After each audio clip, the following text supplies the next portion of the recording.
Well, hundreds of years ago, indigenous people of the region used the Patuxent River as one of their main sources of survival.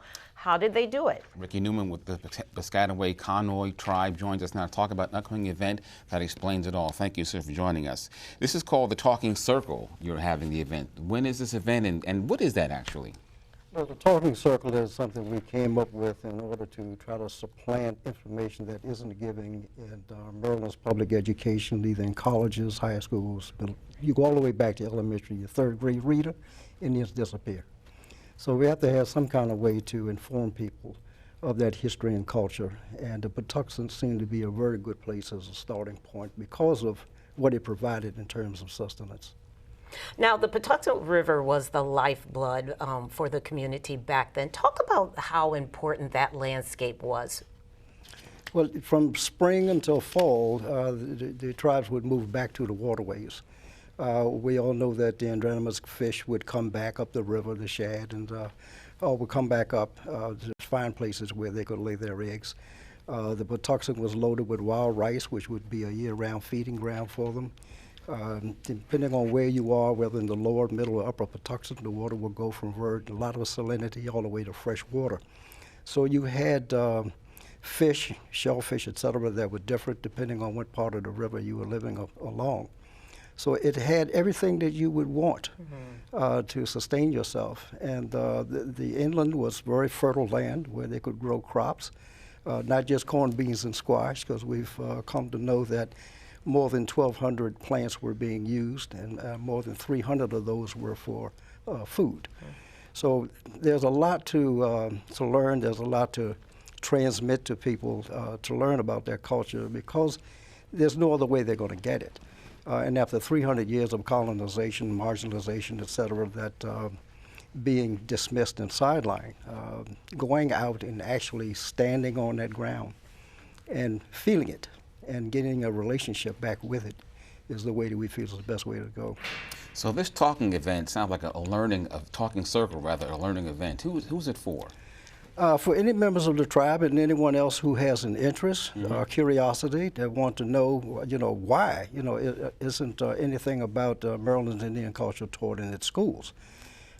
So no one is excluded, everyone's invited, particularly tribal members who have very painstakingly gone through the process of having to prove that ancestry by going through a lot of genealogy, et cetera. A lot of people submit to DNA and wonder why it doesn't come up, and I tell them it's like, if you weren't at the scene of the crime, it's not going to come up. It's like, where are they going to get a base for that?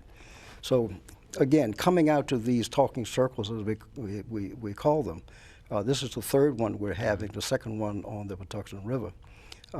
And I always hope that people will come prepared with some information and we can challenge each other as to what we think we know, how we can improve on that, and ultimately find the means to get it into the school system where the next generation can get that information.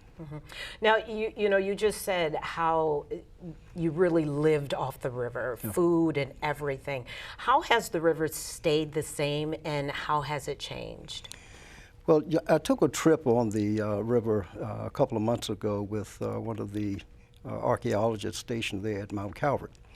And it was very enlightening to go on that trip to see the actual landscape, because the Patuxents are one of those places where they have passed legislation where you can't go in and start improving it, building it out, and having skyscrapers, McMansions, or anything else. So it is pretty close to the environment that you would have seen maybe 300 years ago. They're doing everything they can to get the wild rice back into the river, the tuckahoe and other plants that have been in that river for who knows how many thousands of years. So it is a great place to go. People can go to Patuxent River Park and they can take that pontoon boat tour and get an education about that river. So what can we learn about the ancestors who lived there regarding the river? Well, there's a lot going on along that river. There have been any number of archaeological events taking place along the river at sites that they know. They were because of the colonial record that showed that those people who were getting property through Leonard Calvert and establishing themselves along that river that they documented that they allowed the natives to stay on their property. So it's, but you know, whatever it is what it is. You know, but we're thankful that at least it was documented, because otherwise we would never know what happened. And these archaeological digs reveal a lot of information through the artifacts, the material culture that they uncover.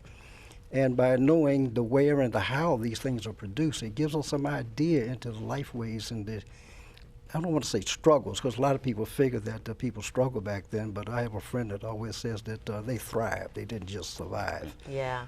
They did very well and ate very good. Terrific, terrific. Thank you so much for joining my us. pleasure. Thank you. Rico Newman, thank you very much. Thank you. Well, the Talking Circle Patuxent River takes place Saturday, July 27th from 1 to 4 p.m. at 16801 Mount Calvert Road in Upper Marlboro.